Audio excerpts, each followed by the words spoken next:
Bonjour à toutes et à tous, c'est Bart et je suis ravi de vous accueillir pour ce nouvel épisode du podcast Extraterrien, le podcast qui interviewe des sportifs hors du commun. Le but de ce podcast est de vous partager leurs secrets, leur vie et d'en apprendre beaucoup plus sur eux afin d'en tirer un maximum de conseils. Donc si vous aimez le sport, l'aventure, le développement personnel ou que vous aimez simplement vous inspirer de personnalités remarquables, alors ce podcast est fait pour vous. Juste avant de commencer, j'ai quelques messages à vous faire passer. Si c'est la première fois que vous écoutez le podcast, je vous remercie d'être arrivé jusqu'ici. D'ailleurs, je vous recommande l'épisode avec Mathieu Torder qui a traversé l'Antarctique à seulement 27 ans. D'autre part, si vous ne le savez pas, j'ai beaucoup d'ambition avec ce podcast et je souhaite aller chercher des sportifs de plus en plus incroyables. Et j'aimerais vraiment interviewer vos sportifs préférés. Sachez que l'un des meilleurs moyens de les convaincre de participer, c'est notamment de leur montrer que vous êtes nombreux à adorer le podcast sur les réseaux sociaux et sur les notes iTunes.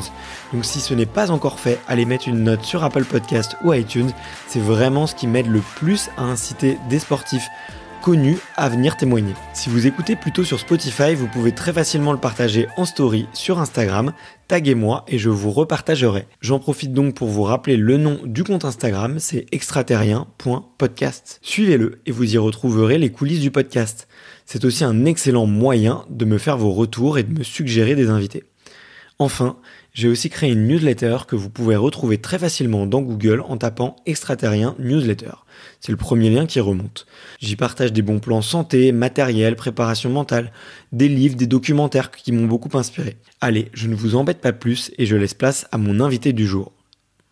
Et c'est bon, nous sommes en ligne avec Marion Laure-Blanchet. Salut Marion, comment vas-tu ? Salut Bart, tu vas moi très très bien, ça va très bien, j'espère que toi aussi.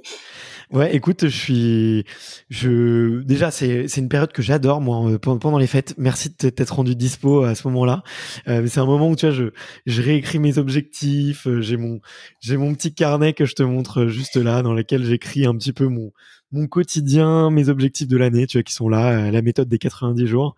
Et du coup, c'est une période, je sais pas pour toi, mais moi où j'ai le cerveau en ébullition. Et comme je sais qu'on va parler fixation des objectifs, comment s'y tenir, un peu de discipline, comment créer un plan d'action, ben, je me dis que je suis avec la personne idéale pour le faire. Donc, je sais que j'ai passé un chouette moment. Donc, je suis très heureux aujourd'hui. Idéal, je sais pas si je suis la personne idéale, mais quoi qu'il en soit, voilà, je pense que voilà, je vais essayer d'apporter un petit peu ma vision sur ça, que ce soit à titre personnel, à titre professionnel. Et puis après, moi aussi, c'est vrai que c'est une période que j'aime bien, d'ailleurs où je suis parfois plus disponible parce que, comme tu dis, on a le temps de se poser les objectifs, on a le temps également de faire le bilan. Et je trouve que c'est des périodes qui sont un petit peu off, qui sont importantes pour bien démarrer l'année, autre que des bonnes résolutions toutes simples, mais voilà, je pense que c'est des périodes assez sympas. Et puis voilà, on a le sapin qui est illuminé, donc c'est toujours sympa aussi. Ouais, exactement. Non mais t'as trop bien résumé. C'est vrai moi j'ai besoin, en tout cas de ces périodes-là où je coupe un peu. T'as ta famille autour de toi, tout ce qui se passe autour, on s'en moque un petit peu plus, tu vois, et on essaie de se concentrer sur soi. C'est vrai que ça fait vraiment du bien. Écoute, j'ai vraiment hâte qu'on parle de tous ces sujets-là et qu'on puisse parler effectivement de préparation mentale, de développement personnel, de confiance en soi, de tous ces sujets que aujourd'hui tu transmets à d'autres et notamment à beaucoup de sportifs de haut niveau. Mais avant ça, tu as eu une première vie et j'ai beaucoup envie qu'on en parle aussi parce que c'est une première vie qui m'intéresse tout particulièrement parce que c'était dans le triathlon et que j'ai été pendant longtemps triathlète donc forcément ça nous fait un point commun en plus. Mais comme tu le sais, il y a une tradition sur ce podcast, c'est de commencer un petit peu par l'enfance et de savoir un petit peu qui tu étais plus jeune, qui était la Marion quand elle était une enfant, et c'est de savoir quel est ton premier souvenir de sport. Alors quel enfant j'étais J'étais une enfant assez rêveuse pour le coup. J'avais pas spécialement l'esprit de compétition. Je sais pas d'ailleurs si j'avais l'esprit de compétition, mais c'était pas ce qui était dominant. C'était plus le côté de faire des choses qui étaient un petit peu qui sortaient parfois un peu des sentiers battus. J'étais pas une rebelle pour autant, hein, pas du tout, mais voilà, j'avais ce petit côté un petit peu je dirais rêveur déterminé. Et d'ailleurs c'est marrant parce que mon tout premier souvenir de sport, mais marquant, parce que voilà, je me souviens que mes parents m'avaient inscrit au club de natation, donc j'ai des vagues souvenirs que je faisais souvent plus l'étoile de mer que d'enchaîner les longueurs. Voilà, j'étais plus dans ce petit côté-là. J'aimais bien la douche parce qu'elle était très chaude après l'entraînement, mais le vrai souvenir pour moi, ça a été, alors c'est marrant, hein, c'est quand il y a eu les Jeux Olympiques de 92, de Barcelone en 92. Je sais que voilà, la télé, quand il y avait les JO ou des événements de sport, était généralement allumée à la maison. Autant le reste du temps, on ne pouvait pas trop regarder la télé, mais quand il y avait sport, c'était un peu sacré. Et je me souviens moi, de cette finale du 100 mètres nage libre où Alexander Popov a battu Matt Biondi, qui était à l'époque la référence du sprint mondial. Et alors au-delà du fait de gagner, ce que j'ai juste trouvé génial, c'est après, c'est-à-dire qu'il était, on voyait Alexander Popov, qui était tout jeune à l'époque, qui était sur le Ouais. podium, qui était en larmes, et il y avait son hymne national. Et je me souviens avoir dit à mes parents, mais c'est ça que je veux faire plus tard. Ah, ils se sont dit, Ok. de faire quoi, enfin. Et j'ai dit, bah, ça doit être trop génial d'être sur son podium, d'avoir l'hymne national et d'être en larmes et de tomber dans les bras de son entraîneur, de sa famille. Et waouh, c'est ça que je veux faire. Voilà, c'est ça mon vrai premier souvenir de sport qui a finalement eu un impact énorme finalement sur le reste de ma vie. Ah, c'est dingue. Et du coup, c'est l'émotion qui te drivait. C'était quoi, le fait de le voir en larmes, de le voir célébrer. C'est ça qui t'a touché, qui t'a ému? Je crois que ça a été le fait de, alors c'est pas finalement le fait de passer à la télé, mais de se dire déjà tout le monde ne passe pas forcément à la télé un jour. Je pense qu'il y avait voilà ce côté de se dire des milliers d'yeux sont portés sur ça. Derrière, c'est d'être capable de produire quelque chose une performance. Faisant de la natation, on connaît aussi la complexité de la natation, et on sait très bien que c'est un sport qui nécessite beaucoup d'entraînement, beaucoup d'heures.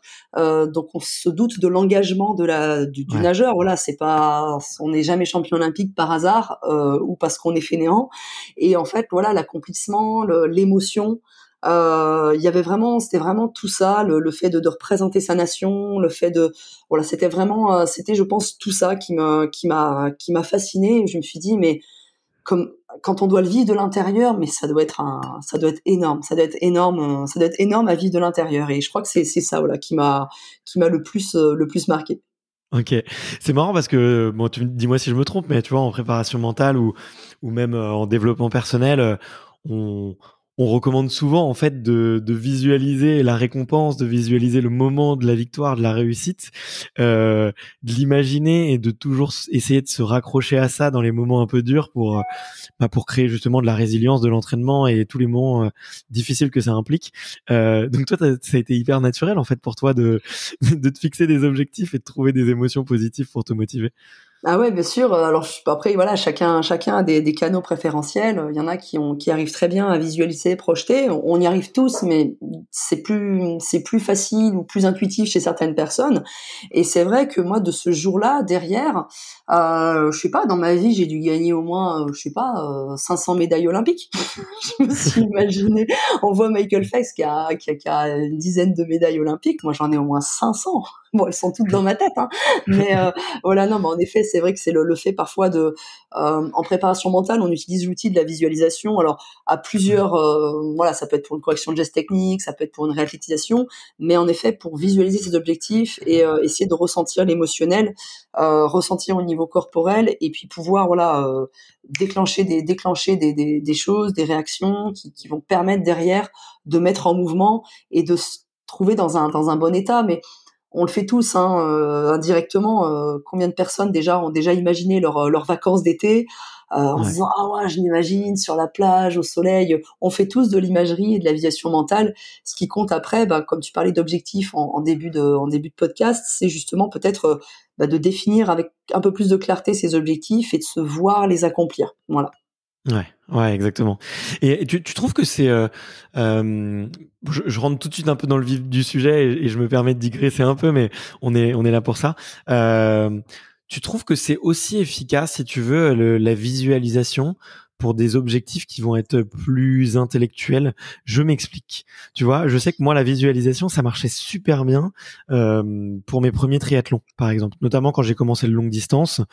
Me permettre d'imaginer d'être dans l'eau, nager le crawl avec des milliers de personnes autour de moi, me prendre des coups, mais résister à tout ça, imaginer la pluie, m'imaginer sur mon vélo en pleine chaleur, imaginer le mal de ventre après un marathon et tenir, tu vois. Ça m'a beaucoup aidé. Et aujourd'hui, tu vois, dans mes projets qui sont beaucoup plus des projets, on va dire, pas intellectuels, mais dans lesquels il y a beaucoup d'actions qui sont derrière un ordinateur. Donc, c'est beaucoup plus... C'est moins palpable, c'est moins... c'est beaucoup moins sensoriel, beaucoup moins physique. J'ai plus de mal à savoir qu'est-ce que je dois visualiser, comment utiliser cet outil-là. Donc, effectivement, je visualise le bout, tu vois, l'objectif final de tout ça, mais ça met moins sur le pendant, tu vois. Donc, si tu as d'autres outils, je serais preneur. Mais du coup, je veux savoir ton avis sur cet outil-là. Alors justement, c'est-à-dire que, alors déjà la visualisation, il y a plein d'outils pour ça, mais on va rester sur celui de la visualisation. En fait, alors déjà chapeau à toi de visualiser un mal de ventre, ça doit même faire mal au ventre. Du coup, normalement le cerveau, il envoie le message. Alors on veut pas plus de détails sur ce qui pourrait se passer d'un mal de ventre sur un marathon, voilà.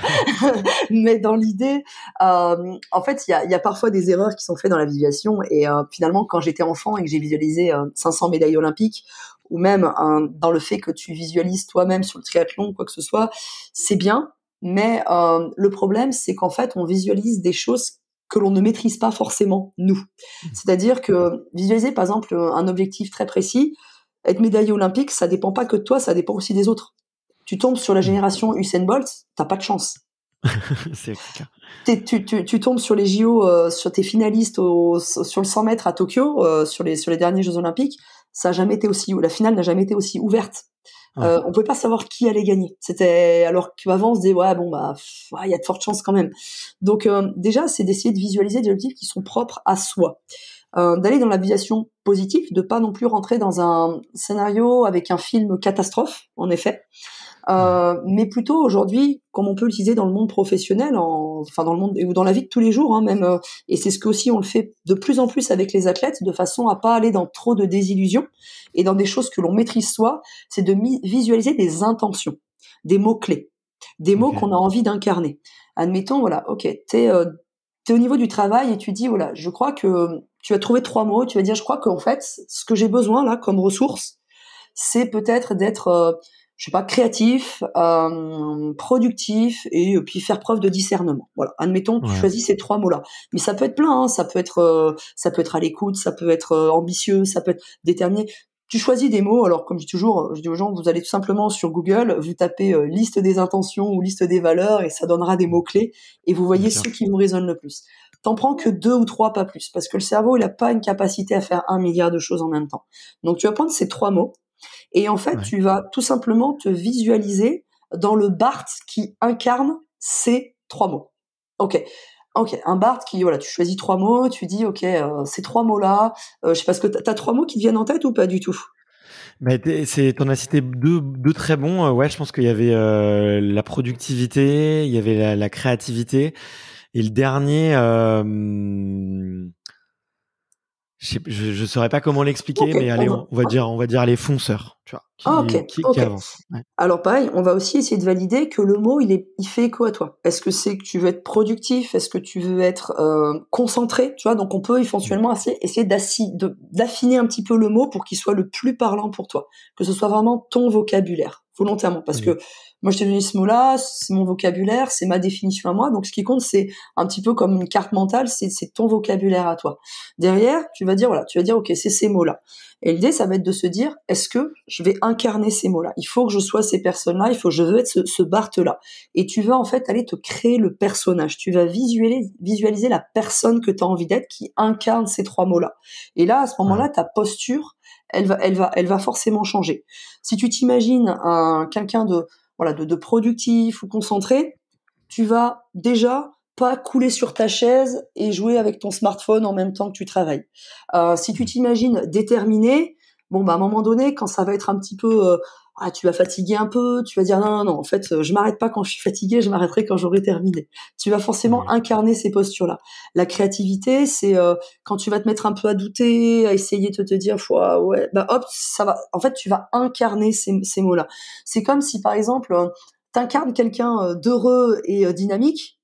C'est rare de marcher la tête baissée, mollement, en faisant la gueule, si tu te visualises cette personne-là. Ouais. Et en fait, c'est ça qu'on va aller chercher. Alors, Ok. pour trouver les mots, on va aller chercher le profil psychologique de la personne. On a tous un profil psycho-émotionnel, on a tous des caractéristiques mentales, émotionnelles et intuitives différents. Et on va aller Ouais. chercher un petit peu qu'est-ce qui met le mieux l'athlète ou la personne dans ce qu'on appelle son sweet spot, c'est sa meilleure façon d'agir. Et ben voilà, selon le tempérament de la personne, c'est plutôt calme, déterminé. D'autres, ça va être au contraire à bloc. D'autres, ça va Ouais. être altruiste. D'autres, ça va être. On va essayer de trouver ça et on va aller créer la personne qu'on a envie d'être. Et c'est là où Ouais. je trouve qu'on a un super pouvoir et on se laisse plus déstabiliser par ce qui se passe autour, parce qu'on ne maîtrise pas ce qui se passe autour. Par contre, on maîtrise juste soi-même. Et là, on peut vraiment se créer la personne qui nous inspire. Et souvent, la personne qui nous inspire, elle va vers la vie qui nous inspire. Waouh, écoute, génial. Écoute, j'y avais jamais pensé à ce que tu viens de me dire et c'est trop bien. Là, tu viens de me donner un super exercice. On se disait il y a 10 minutes que si chacun pouvait ressortir avec un outil à utiliser, ça serait brillant. Bah écoute, c'est validé pour moi. En tout cas, Moi, trop bien. J'avais jamais pensé à ça, à visualiser ces j'ai valeurs-là. réussi mon pari déjà, ouais, c'est bon. Il y a C'est au moins bon, on une raccroche. personne. Le podcast C'est est bon, il y a au moins terminé. une personne. C'est bon, ça y est. Non, écoute, merci infiniment. C'est trop bien. Et j'ai juste une question par rapport à ça. Euh, Est-ce que tu vois, ça peut être troublant, tu vois, de visualiser une personne qui correspond pas à nos valeurs profondes. J'en ai déjà parlé sur ce podcast-là. J'ai beaucoup fait, tu vois, des tests de personnalité type MBTI, Ennéagramme. Ouais, L'Ennéagramme m'a beaucoup parlé, tu vois, par ouais. exemple. Moi aussi, j'utilise Euh, beaucoup, ouais, et tu en vois, et séance. je suis le profil 3 performeur, tu vois. Donc j'ai Ouais, toujours ok. besoin de performance, je suis facile à motiver. Dès que tu me lances un challenge, je réponds. Mais moi, j'ai mes travers aussi, hein, bien sûr. Mais tu vois, il y a des trucs qui me correspondent pas du tout. Et est-ce que ça peut est-ce que tu vois, avec ta méthodologie, est-ce que ça peut être dangereux ou au contraire, est-ce que c'est recommandé d'aller visualiser des choses qui correspondent pas forcément à ton toi intérieur? Moi, c'est une question que je me pose beaucoup en ce moment. C'est est-ce que je dois aller contre le Bart naturel, tu vois, et assumer ses défauts et amplifier ses qualités au maximum, ou essayer d'aller chercher le Bart que j'aimerais être, mais qui correspond pas vraiment à celui que je suis vraiment.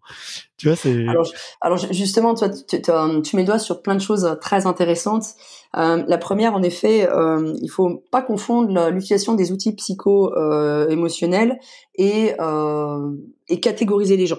Ça reviendrait parfois à dire oh bah lui c'est bon, il est poisson ascendant bélier, ah bah c'est normal, il est comme ça. Tu vois, on se dirait tous mais c'est bête en fait. Donc du coup, c'est exactement pareil dans les profils.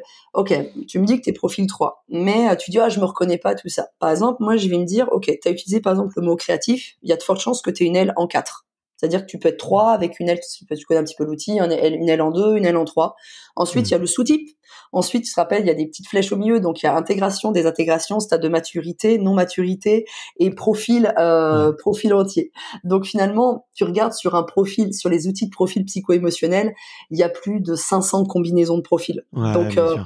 c'est pour ça que des fois on s'identifie pas forcément, ou des fois on se dit bah ouais mais je suis comme ça dans telle situation, ouais mais je suis celle-ci dans telle situation. Ça c'est quand on intègre ou on désintègre. Ensuite c'est en fonction des personnes avec qui on est, les valeurs qui nous font écho ou qui nous font écho positivement ou qui nous rejettent. Et ensuite il y a toujours cette partie de se dire ok attention à ce que je suis et ce que j'aimerais être, parce que c'est des fois deux choses différentes. Parce que des fois, c'est pas qu'on n'aime pas la personne qu'on est, pas du tout, mais des fois on se dit ah j'aime bien les caractéristiques mentales de telle et telle personne. Alors oui, ça veut dire qu'il y a peut-être un petit peu à piocher là-dedans, mais c'est pas pour ça qu'il faut être quelqu'un d'autre. Et on le voit beaucoup, je le vois avec beaucoup d'athlètes, je le vois même avec beaucoup de Ouais, dirigeants, de cadres, de bien managers, sûr. parce que c'est essentiellement le public que j'accompagne, des gens qui sont vraiment dans une recherche quand même de performance ou de voilà oui de performance, alors plutôt épanouie et constante, hein, on n'est pas de la Ouais, performance ouais. pour de la performance. Et très souvent on se rend compte que certains athlètes ont été ce qu'on leur a demandé d'être pendant des années. Ils ont Ouais. répondu à ce qu'on leur demandait d'être. Certaines personnes ont répondu aussi à ce que la société demandait d'eux. Un enfant parfois a répondu pendant des années à des études que ses parents ont voulu qu'il fasse parce que ça peut être rassuré, c'était peut-être les peurs des parents, c'était peut-être, on se rend compte beaucoup de ça. Et parfois à la l'âge on se dit ouais, mais finalement c'est pas vraiment moi, ou il est temps que je redesign un peu mon moi. Donc c'est pour ça que quand on va travailler ces exercices de visualisation, quand on va travailler le profil psycho-émotionnel, c'est pas aussi oh bah tiens t'es ça, t'as qu'à visualiser ça, hop tout ira bien. C'est pour ça que justement les petits outils que je donne comme ça, ils peuvent donner des petits, voilà, ça peut donner des petits conseils, des petites choses à mettre en place. Mais quoi qu'il en soit, dès lors que tu es avec un spécialiste, un coach, un préparateur mental, voilà, là à ce moment-là, on va vraiment individualiser et on va faire vraiment du sur-mesure. Et parfois, tiens, j'ai un exemple qui date quoi, c'était hier en préparation mentale. Un athlète qui fait justement de la descente en VTT de descente, et il me disait ok, en fait je me dis ça avant la course, je me dis voilà, il fait toute une liste de mots, sauf qu'il dit malgré tout ça passe pas. En fait les mots qu'il se dit ils sont pas mauvais, ils sont juste pas adaptés à lui.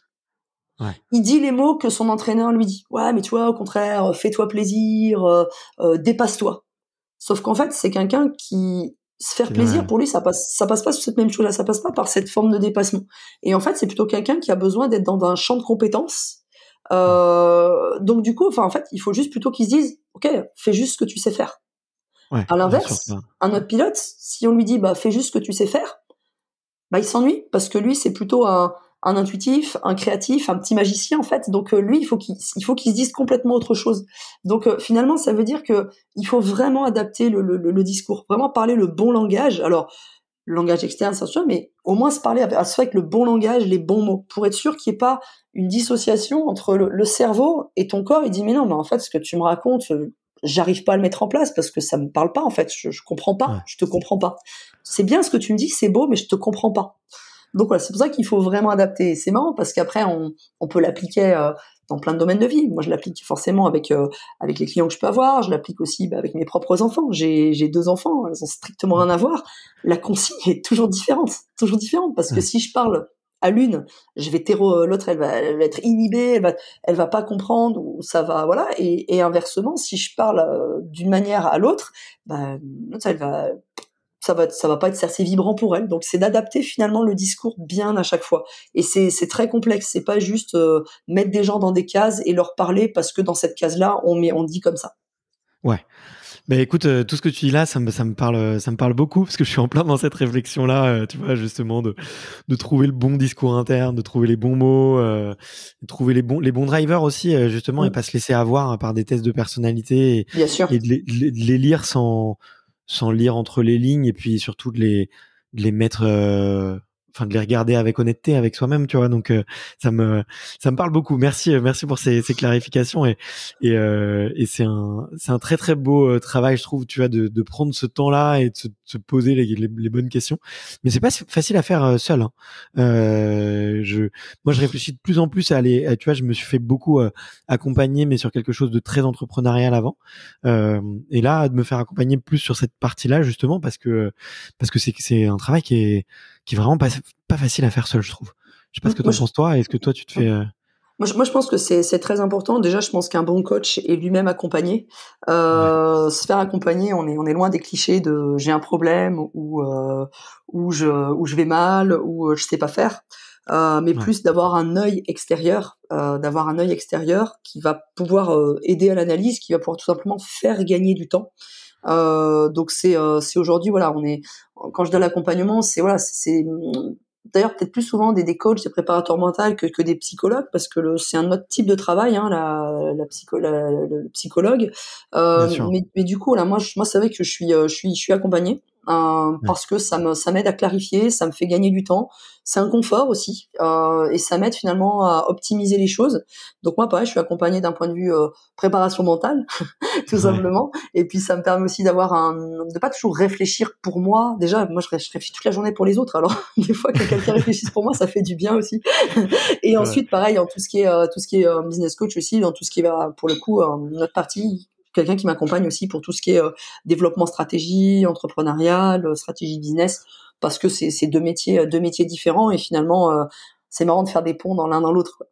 Ouais, c'est clair. Écoute, on va en parler juste après. Juste avant, Je voulais te poser cette question-là parce que je voulais délivrer un petit outil sympa et je sais que tu en as plein pour les auditeurs. J'ai beaucoup d'auditeurs qui font des sports d'endurance, qui font du, tu vois, du trail ou du triathlon et souvent sur des longues distances. Ça leur laisse du temps pour nous écouter, donc c'est plutôt bien. Disons que quelqu'un, tu vois, et je vois qu'il y a beaucoup d'auditeurs qui disent j'ai envie de m'y intéresser, mais j'ai que 5 à 10 minutes par jour. Qu'est-ce que je fais? Et j'ai pas spécialement le temps de lire. Bon, je sais ce que tu penses sur la lecture de 5 minutes par jour et j'avais vu un intéressant post sur Instagram et je suis très d'accord avec ça. Si 5 minutes à lire à la fin de l'année, ça fait beaucoup, beaucoup, beaucoup. Mais si tu avais un petit exercice, tu vois, pour utiliser ces 5 à 10 minutes en rapport avec une pratique sportive, par exemple, qu'est-ce que tu pourrais avoir tendance à recommander à nos auditeurs ou à quelqu'un qui pratique justement un sport d'endurance? Alors, moi, j'ai beaucoup de mal avec j'ai pas le temps. En fait, c'est pas des questions de temps, et si on est honnête, c'est des questions de priorité. Ouais. Et si quelqu'un ne voit pas la priorité, c'est que en fait, il a pas vu le gain qu'il pouvait y avoir. Admettons, si je te dis, tu consacres 10 minutes à ça, et t'es assuré d'avoir une vie épanouie, professionnelle, personnelle, d'atteindre tous tes objectifs. Ouais. Est-ce que t'oserais dire j'ai pas le temps? Beaucoup moins. Donc déjà, la première chose, c'est se dire, ok, c'est parce que j'ai pas vu l'intérêt que ça pouvait faire. Par exemple, la lecture, si je m'écoute, j'ai pas le temps. J'ai pas le temps. Mais je me dis, si 5 minutes par jour, ça me fait lire 20 livres par an, a priori, à la fin de l'année, je serai un petit peu moins stupide que ce que j'étais l'année d'avant. Donc c'est juste question, et dans un domaine qui intéresse. Alors c'est pour ça, c'est juste de se dire, ok, 5-10 minutes, si je réfléchis, je les ai. Je les ai forcément. Après, il faut trouver stratégiquement. Il y a des gens parfois qui disent, ok, je vais prendre 5 minutes le matin. Peut-être que ce qui est adapté pour eux, c'est peut-être 5 minutes le midi, c'est peut-être 5 minutes en fin de journée, c'est peut-être, tu vois, des fois, quand on n'arrive pas à tenir une habitude, c'est qu'on n'en voit pas le gain réel, on voit pas à quoi ça pourrait vraiment servir, et où c'est pas adapté. C'est pas au bon endroit de la journée. Pendant des années, moi, j'essayais de lire le soir. Je sais pas lire le soir. J'arrive pas. Je crois que les lettres se mélangent. J'y arrive pas. Mais c'est pas grave. Je lis le matin. Je lis 5 minutes le matin et 5 minutes à midi avec le café. Donc, et en fait, c'est pas grave. Ça fait 10 minutes à la fin de la journée. Et qui a dit qu'il fallait lire le soir? C'est personne. Donc, 5 à 10 minutes, c'est de dire, OK, je vais le trouver stratégiquement et je vais tester. OK, si je me remarque que le matin, bah ouais, finalement, j'y arrive très bien, et ben, je le ferai le matin. Donc après, c'est déjà, je trouve, sur le moment l'adapter. Ensuite, j'essaie d'en voir le gain. Voir le gain, aujourd'hui, mentalement, il n'y a pas de hasard. Alors quand je dis dans la performance, c'est dans l'accomplissement. Il n'y a pas de hasard. C'est-à-dire que on ne réussit jamais par hasard, genre parce qu'on a eu la lumière. Ça marche 1 ou 2 fois par coup de bol, et encore, je pense que plus on va vers des choses exigeantes, moins ça fonctionne. Donc déjà, la première chose de se dire, c'est que je ne réussis pas par hasard, donc ça veut dire que comment font ensuite les meilleurs qui réussissent. Et moi, c'est un petit peu ça, c'est comment font les plus grands champions, comment font les plus grands chefs d'entreprise, comment font les plus grands personnalités de ce monde, présent ou passé, pour réussir. Et c'est vrai qu'il y a plein de biographies et on voit des composantes qui reviennent. Tout le monde passe par des phases, alors ce qu'on appelle ce fameux miracle morning, alors on n'est pas obligé de le faire le morning, hein, ça peut être à d'autres moments, mais c'est de passer par une phase un petit peu on appelle savers, c'est le S de silence, alors une phase de méditation. Tout le monde n'aime pas la méditation, moi je suis plus adepte de la cohérence cardiaque, je m'aperçois que ça passe mieux pour les athlètes aussi de haut niveau, ils aiment bien la cohérence cardiaque, c'est un principe d'exo de respiration. Simplement, personne ne peut pas dire j'ai pas le temps de prendre le temps de me focaliser sur 5 respirations le matin. J'essaie d'écouter, de comprendre comment je respire 5 fois. Respirer, on le fait dans la journée, mais on prend jamais le temps de réfléchir sur ça. Le A, c'est le A de affirmation. C'est-à-dire que il faut avoir des formes de mantras. Alors c'est là où c'est exactement ça. Il faut vraiment donner des mantras qui soient adaptés à ses objectifs de vie, ses objectifs personnels. Ça peut être des affirmations à moyen, à court, à long terme. Peu importe, il faut trouver sur ça. Ensuite, c'est de visualiser, de se visualiser dans la posture dans laquelle on peut faire. Après, quand on parle de E, c'est d'exercice, donc c'est d'arriver tout simplement à faire 2-3 assouplissements, essayer au moins de sentir son corps. On sent de moins en moins son corps, on intellectualise tout et on passe plus rien par le corps. Ouais. Ensuite, c'est tout simplement lire. Mais lire, ça peut être un paragraphe, ça peut être... moi, j'ai souvent lu les livres de Paolo Coelho, où c'est juste parfois 10 petites lignes, Mm. d'une petite morale, d'un petit conte de la mythologie ou des choses comme ça. Ça prend 1 ou 2 minutes. Et ensuite, c'est parfois simplement d'écrire un petit peu 2-3 ressentis. On n'est pas obligé de faire tout le matin, mais peut-être tout simplement piocher 2-3 là-dedans et s'amuser. Je pense qu'il faut aussi voir ça comme un jeu, pas comme une contrainte, pas le il faut, je dois, mais voir plutôt, ok, si je fais ça, eh ben, il est quand même prouvé qu'il y aura des résultats. Et ça marchera pas que sur les autres, ça marchera aussi sur moi. Je mets juste un petit bémol aussi, on en a parlé avant sur les profils psychologiques ou certains livres de développement personnel. Là où il faut faire attention, c'est que des fois, on lit des méthodes qui marchent sur certaines personnes et on se dit, mais pourquoi Ouais. ça marche pas sur moi? Pourquoi moi? C'est que moi, ça y est, j'ai un problème, moi, je suis mauvais. Et en fait, c'est pas du tout ça. C'est juste que, comme je dis toujours, le livre de développement personnel a été écrit par une personne pour qui ça marche pour lui, ça marche pour des personnes, mais ça marche peut-être, il y a peut-être pour 20% pour qui ça marche pas. Et il faut juste réadapter la méthode. Donc, première étape, c'est, j'essaie de comprendre le gain que je peux avoir à le faire. Si j'ai conscience du gain que ça peut faire, à ce moment-là, j'essaie de placer ces 5 à 10 minutes à un moment qui est le plus stratégique dans la journée. Je pense que ceux qui réussissent sont pas les plus intelligents, simplement c'est les plus stratégiques, les plus malins. C'est se dire, ok, à ce moment-là de la journée, ça passe bien. Voilà un petit peu le conseil que je pourrais donner, et voilà pourquoi les gens, des fois, ont du mal à avoir de la constance dans leurs bonnes habitudes. Ouais. Eh ben écoute top. Non mais t'as tout à fait raison. Déjà de remettre en exergue l'excuse du j'ai pas de temps. Donc si vous nous écoutez là maintenant, demandez-vous là, est-ce que vous avez du temps et surtout est-ce que quand on veut se mettre effectivement à la préparation mentale ou à des petits exercices de développement personnel, il faut déjà effectivement savoir qu'est-ce qu'on va chercher là-dedans et quel est l'objectif final et est-ce que on voit chez d'autres des bienfaits et comment est-ce qu'on peut les adapter à soi. Mais en tout cas c'est hyper intéressant. Et toi c'est quoi peut-être un peu qu'est-ce qui t'a fait un peu tomber dans cette voie du développement personnel et qu'est-ce qui a fait que tu t'y es intéressé tout particulièrement à la fois à la psychologie, à la préparation mentale? Qu'est-ce qui t'a fait tomber dedans et comment est-ce que tu as commencé? Toi, concrètement, est-ce que tu as commencé dans ta carrière d'athlète ou c'était plutôt après? Alors, est-ce que tu veux la version officielle ou la version officieuse? Ah, Allez, on va donner les deux, soyons transparents. Et d'ailleurs, les deux sont réels, hein, pour le coup. ouais. Déjà, je crois que moi, j'ai toujours été fascinée par le potentiel humain. Ce que le haut niveau, moi, m'a apporté à titre personnel, c'est au-delà, d'avoir vécu une carrière qui était quand même chouette, de vivre de sa passion, même si après c'était un métier, mais voilà, j'ai toujours gardé cette passion malgré tout. Il y a toujours eu ce fait d'être intrigué par comment fait un athlète pour être meilleur. Comment il passe de bon athlète à champion et comment il reste champion plusieurs années de suite. Qu'est-ce qu'il fait, comment il pense, comment ça se passe dans sa tête. Parce qu'on se rend compte qu'à haut niveau, tout le monde est doué, tout le monde est travailleur. Tout le monde a plus ou moins les mêmes données physiologiques, le même matériel, les mêmes connaissances d'un point de vue technique, tactique. Donc ça veut dire qu'il y a une différence énorme qui se fait au niveau mental. Donc ça a été déjà de décortiquer ça. Après, les autres versions, la deuxième version, et qui est réelle également, c'est qu'à la base, moi je suis quelqu'un qui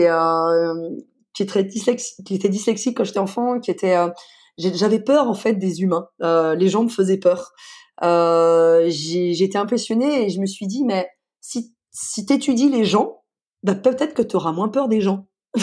Donc je me suis dit, étudies les gens, comme ça tu les comprendras et ça te paraîtra moins bizarre le monde dans lequel tu vis. Parce que le monde, tu vois, tu parlais d'énéagramme, je suis profil 4 avec une aile en 3, Ouais. donc tu vois, je m'étais dit, quand même les gens, donc il y a eu ça. Et enfin, quelque part, la troisième version et celle qui m'anime aujourd'hui chaque jour, c'est de me dire que je crois vraiment qu'il y a beaucoup de gens qui ont un potentiel énorme. Et si moi, à mon échelle, je peux contribuer à l'épanouissement et l'accomplissement de certaines personnes, je crois que c'est ma mission de vie et c'est ce qui me porte vraiment, vraiment chaque jour. Donc voilà tout simplement les 3 raisons pour lesquelles je me suis intéressée à la psychologie, aux sciences humaines et puis à la préparation mentale ensuite. Ok, génial, génial. Écoute, super intéressant. En plus, ça rebondit un petit peu en moi. Tu vois, tu m'inspires beaucoup, Marion. Je dois te le dire hein, depuis le début, mais je bois tes paroles. Et peut-être quel est je vois bien effectivement comment tu tombes dans cet univers. Il y a une certaine fascination. Moi aussi, tu vois, je suis fasciné de comprendre pourquoi certains êtres humains y arrivent beaucoup mieux que d'autres. Enfin, je comprends et je partage cette passion pour le cerveau humain et le potentiel humain. Et toi, je me pose la question pour toi. Quels ont été un petit peu je sais pas, les moments waouh de cette découverte?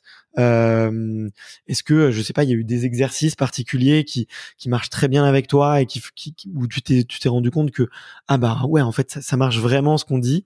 Qu'est-ce qui, qu'est-ce que, la question d'après, ça sera oui, quelles sont tes routines, toi, aujourd'hui, tu vois, comment pour autour de la préparation mentale. Mais ouais, quels ont été les moments waouh de cette découverte?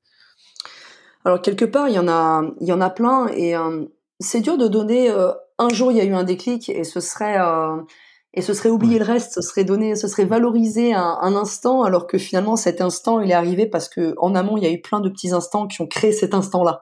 Je sais pas si c'est assez clair, mais je pense que c'est tout un cheminement. C'est comme quand des fois on dit: «Waouh, cette personne a changé ma vie». Non, c'est parce que tu as rencontré plein d'autres personnes avant qui t'ont fait voir les choses et un jour cette personne ce discours-là, tu étais prêt à l'entendre. ouais, Donc il y a pas forcément ça. Après il y a eu des moments assez particuliers dans ma carrière. On en parlera aussi. Je crois que tu voulais qu'on ait un échange après sur ça, mais euh, il y a des moments de toute façon où j'ai pas eu le choix que de faire ce travail mental parce que sinon bah ça aurait été dramatique pour ouais, la suite de ma vie même tout court. Et je crois que c'est plutôt le moment où tu finis un jour par avoir des larmes de gratitude parce que tu as juste compris qui t'étais et tu bien qui t'es. Et ça a ouais, été, tu vois, j'en parle presque les larmes aux yeux parce que ça a pas été, parce que ça a pas toujours été le cas, notamment quand, y compris quand j'étais athlète de haut niveau. Et je crois que le déclic, il a été là et c'est plus ce moment-là, ce moment où pareil, j'ai compris que tu pouvais avoir de la gratitude pour qui t'étais, pour ce que t'avais. Le jour aussi où j'ai compris que, même si que les autres avaient des tas de choses que j'avais pas moi, mais que j'ai aussi compris que moi j'avais des choses que personne n'avait. Et ce qui crée un peu cette unicité de chacun. Et quand j'ai eu conscience de ça, il y a beaucoup de complexes qui se sont levés, il y a eu beaucoup de barrières qui se sont levées, beaucoup de déclics qui ont été faits, à titre sportif, puis ensuite à titre professionnel.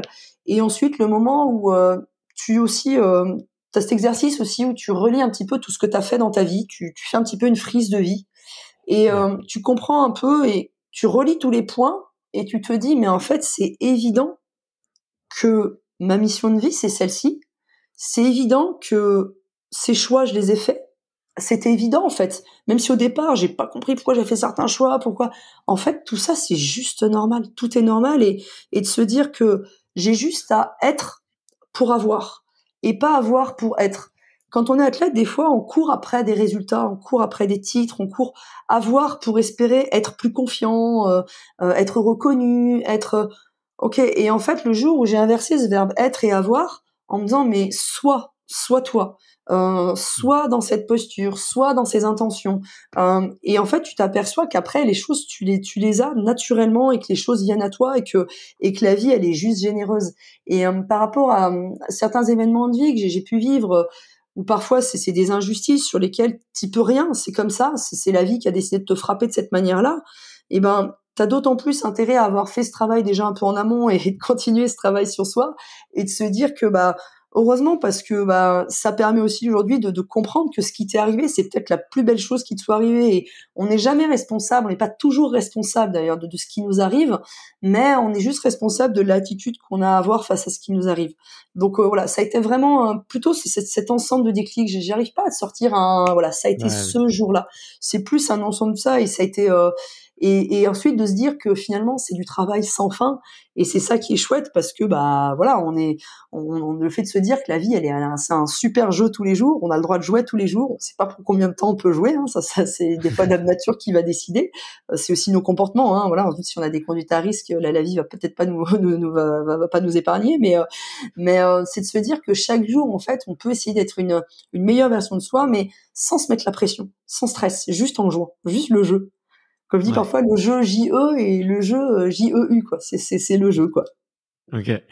Et j'ai envie de te poser une question parce que tu vois, je te vois pleine d'énergie, hyper confiante, hyper souriante. Tu dégages vraiment quelque chose de très fort, tu vois. Quand on te parle, quand on t'écoute, et je me demandais si t'as toujours eu cette énergie-là, cette envie de transmettre, cette envie ou un peu cette énergie solaire que tu as en toi, ou si au contraire justement comme tu te dis, tu l'as un peu créé et t'as inversé le être et le avoir. Je suis curieux de savoir peut-être qui tu étais plus quand tu étais athlète, parce que j'ai écouté plusieurs de tes interviews et c'est vrai que il y a souvent un champ lexical parfois peut-être de la souffrance ou de la douleur. Auquel tu es associé et plutôt un vocabulaire de la renaissance dans ta deuxième carrière, tu vois. Ouais, bien sûr. Alors déjà, oui, je suis vraiment de nature optimiste, dynamique, et j'ai de quoi l'être, mais j'ai aussi, comme tout le monde, des bad trips de temps en temps, des moments où ça va pas, où tout passe pas très bien. Bien Juste une sûr. petite anecdote, je rigolais avec mon meilleur ami hier, je l'ai au téléphone et il y a 2 jours, j'ai bossé justement sur la stratégie de boîte avec de nouveaux projets à mettre. J'étais là à fond, j'ai passé l'après-midi à bosser dessus, j'ai fait une carte mentale, voilà, j'ai tout planifié, un truc hyper cohérent en plus, hein, pas les yeux plus gros que le ventre, un truc très stratégiquement bien posé et tout. Et des fois on dit ah, la nuit porte conseil, ok. Et je me suis couchée, tout allait bien, et le matin je me lève en me disant mais en fait tu te prends pour qui? Tu te prends pour qui que d'oser lancer ça? Tu te prends pour qui que d'oser aller démarcher tel type d'entreprise? Tu te prends pour qui de d'oser développer ce projet digital? Tu te prends pour qui de te mettre en photo sur Instagram? Enfin, je suis partie dans une loose en me disant mais un doute. Alors quand on dit des fois les gens la nuit porte conseil, moi elle m'a porté la loose quoi. Cette nuit-là tout du moins. Et c'est juste normal. C'est juste que des fois, bah, ok, comme tout le monde, j'ai peur. Comme tout le monde, je doute. Mais c'est juste que je laisse pas ce doute s'installer. Et il est juste normal. Dès qu'il y a du doute ou qu'il y a de la peur, c'est qu'il y a un centre d'intérêt énorme. Souvent, je prends cet exemple de se dire, si par exemple, t'as un projet qui est intéressant pour toi, tu dois avoir un minimum peur. C'est parce que tu sais que t'as des choses à y gagner. Si ce projet n'est pas important pour toi, tu t'aperçois que t'as jamais peur. Si t'as un rendez-vous qui est important pour toi, professionnel, personnel, peu importe, tu dois avoir cette petite boule au ventre parce que bah, c'est que la personne elle est importante pour toi ou ce rendez-vous il est important. Je l'ai tiré d'une phrase de mon entraîneur où je disais, tu vois, moi je pense que l'accomplissement quand je serai athlète, c'est d'être au départ d'une course et de plus avoir peur. Et il me dit, bah ok, le jour où ça t'arrive, tu me le dis, t'arrêtes ta carrière. Je fais, ah ouais, bah pourquoi, attends, ce sera génial. Il me dit non, ça voudra dire que t'as plus envie de gagner, tu vibres pas pour le truc. Et peur ou stress, c'est pas forcément négatif, c'est juste un doute. Et au moment où je me suis levée ce matin-là, où j'ai mis mes crocs et je suis allée prendre mon petit-déj, je me suis dit, c'est bien, tout le monde sait que j'ai des crocs maintenant. J'aurais peut-être pas dû le dire. Mais T'inquiète pas, on au est bien montage. dedans. Et donc du coup, ça a été de me dire, mais non, en fait, laisse pas ce doute s'installer. C'est juste qu'en fait, ce projet, c'est que tu rêves de le faire. C'est juste que t'as un peu peur, mais c'est juste normal. C'est juste normal. Et c'est pour ça que voilà, ça faut pas du tout stresser par rapport à ça. Les up et down, c'est normal. En cardiologie, quand le cœur il fait plus haut et bas, le patient il est décédé. Donc il faut pas avoir peur de ça. Ça veut dire qu'il y a du gain et ça doit créer de l'excitation. Et voilà, et ça m'a pris 5-10 minutes. Je me suis dit ah ouais. Puis après je me suis ressaisie et je me dis mais non, c'est génial, c'est que t'es exactement au bon endroit. Et ensuite par rapport à ma carrière, si on revient sur le début de ta question. Oui, il y a eu, je crois, une première partie de ma carrière où j'étais très performante. J'étais très précoce, du coup. J'avais tout Ouais, juste 19 ans, j'ai intégré les équipes olympiques, ce qui est très ouais, précoce. c'était très tôt, ouais. Je tournais déjà sur les équipes de France, sur les coupes du monde. Je gérais la partie j'étais sur le championnat du monde junior, championnat d'Europe junior, mais je courais également chez les seniors en même temps. Au JO de 2004, j'avais tout juste 21 ans. J'étais très très jeune et ouais, c'était sous forme de souffrance parce que il fallait être performant. J'étais dans l'exigence. J'avais confondu Et je. exigence, excellence et la gratitude et le jeu. Ouais. C'est toute cette période aussi où voilà, hein, faut pas s'en cacher. C'est très connu dans le monde du sport de haut niveau, les troubles du comportement alimentaire, toutes ces choses-là en fait qui sont venues entacher. Et ouais, j'étais très introvertie et j'arrivais pas à me sentir finalement si bien que ça. Et bon, de toute façon après la vie vous rattrape et le corps a lâché totalement avec voilà une saison totalement blanche en 2005. Après, je me suis reconstruite différemment et je me suis reconstruit avec quelque chose qui pouvait m'épanouir. Donc j'ai poursuivi l'aventure jusqu'au jeu de Pékin en 2008. Et puis après j'ai plus voulu être dans ce système fédéral, ce système où j'avais l'impression, hein, c'était mon impression à moi, mais que on décide pas vraiment de ce qu'on veut faire. Il y a beaucoup trop de jeux politiques, d'intérêt et d'injustice aussi, très sincèrement. Et à ce moment-là, j'ai préféré me dire, bah ok, moi j'ai cette possibilité dans le triathlon de me réorienter dans le Xterra, dans l'Alpha Ironman. Et là, voilà, je suis repartie sur cette partie-là. Mais Ouais. c'est vrai que ouais, au départ, ouais, je pouvais pas dire que j'étais une athlète heureuse. Je souriais parce qu'on t'apprend à sourire. Les cours de média training servent à ça. On t'apprend à sourire, on t'apprend à répondre aux questions d'une manière très propre, dans plusieurs langues, de façon à pouvoir t'adapter aux interviews si c'est en italien, en allemand ou en anglais. Mais j'étais un robot ni plus ni moins, et il y avait pas de voilà, il y avait je j'allais dans l'autodestruction parce que je voulais pas trop découvrir peut-être qui j'étais. Il y avait peut-être pas cette maturité, ou tout a peut-être été très vite aussi, très vite pour moi. Peut-être aussi j'étais élevée, et tant mieux, hein, dans un univers de bisounours où tout allait bien. Il y avait de l'amour autour de moi, donc tout allait bien. Et quand je suis arrivée peut-être dans ce milieu-là, c'était peut-être un peu trop waouh, un peu trop hâte pour moi. Mais peut-être il fallait aussi tout simplement passer par là. Donc moi je regrette en rien, mais ouais, ça a été des années en toute honnêteté de mes 16 à 22, 23 ans, ouais, ça a été, j'étais pas heureuse, sincèrement. J'ai vécu des belles choses. Tout n'était pas malheureux, mais ouais, c'était plus souffrance que plaisir. Ouais. Est-ce que tu penses que c'est, enfin que tu vois le sport de haut niveau aujourd'hui, avec ton œil et ton recul, euh, bon après on est tous différents, mais est-ce que tu penses pas que le sport de haut niveau est inhérent quand même à une certaine part de souffrance et de douleur, tu vois? Euh, Soit par le système de sélection qui fait qu'on demande beaucoup à des jeunes qui sont trop jeunes ou précoces, pour justement en fait que les plus faibles entre guillemets abandonnent, tu vois. Est-ce que tu penses qu'aujourd'hui on peut être un athlète de haut niveau sans qu'il y ait, en étant tout aussi heureux que toi tu puisses l'être maintenant, si tu veux. Alors je sais pas si ma question est très bien Si, bien formulée, sûr. Si, mais de ce que je comprends, c'est ce qu'à un moment donné, être athlète de haut niveau nécessite forcément de passer par de la souffrance, qu'elle soit mentale, qu'elle soit sur ça. C'est un petit peu ça, quelque part. ouais, exactement, ouais. Et je me pose beaucoup cette question-là, Et tu vois, de savoir est-ce que le système russe et américain de je fais des athlètes des robots qui n'écoutent pas leurs émotions, est-ce que c'est quelque chose qui est viable dans le temps? Tu vois, il y a beaucoup de questions qui peuvent se poser autour de ça, et j'entends beaucoup de parler de burn-out avec des athlètes de haut niveau, tu vois, donc bien ouais, sûr. Alors après, oui, un moi truc, je pense, et c'est ce à quoi j'œuvre moi en tant que préparateur mental. C'est avant de faire des athlètes, c'est de faire des hommes et des femmes déjà, premièrement.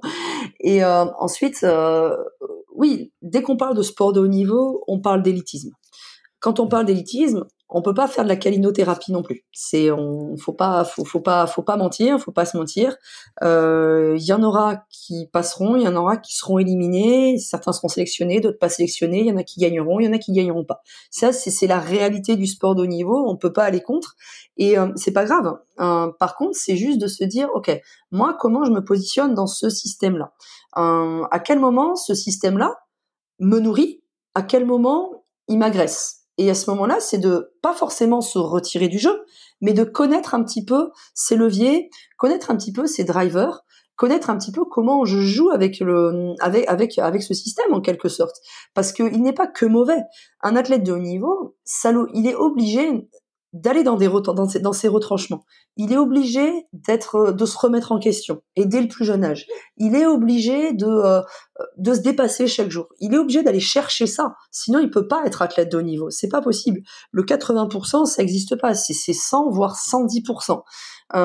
Régulièrement. Pas forcément d'être tout le temps à fond, mais dans le fait de réfléchir, d'être dedans.